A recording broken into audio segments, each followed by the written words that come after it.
Hey everybody, it's Ronnie. This is my first strategy for the writing process. So the first one that I did is called framed paragraph.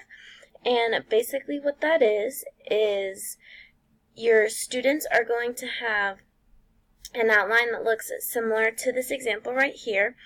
And it's going to have some fill in the blanks for the students to write in, and then other guiding words and or questions that are going to help the students be able to fill it out when looking into details into paragraphs, when summarizing paragraphs, stuff like that, sort of finding the main topic and what you want your students to focus on. So for this example, we're doing 4th grade social studies and focusing on Sam Houston. So it says one word that really describes Sam Houston is leader. One time he showed this was when he defeated Santa Anna at the Battle of forgive me for saying this wrong, Jacinto? I don't really know how to say that, I'm sorry. Another time he showed this was when he was elected as President of the Republic of Texas. A third time he showed this was when he served as a Union Democrat from 1846 to 1859.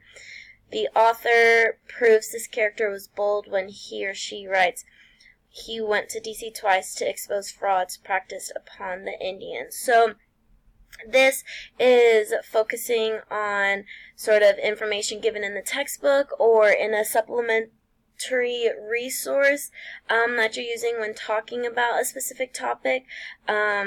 This paragraph frame that I found, I liked this one because I think it's awesome to sort of give focus on the history of people who led this country and who lead any country. I think details with people can get very confusing sometimes, so the fact that we are breaking it down to see, oh, what did this person do? How is this person representing leadership or representing being bold and all that kind of stuff? I think that's super important and critical for students, because throughout their educational career they're given so many people and so many details. I think that this is something that would very much help with that. So comprehension and obviously writing it out. Thank you.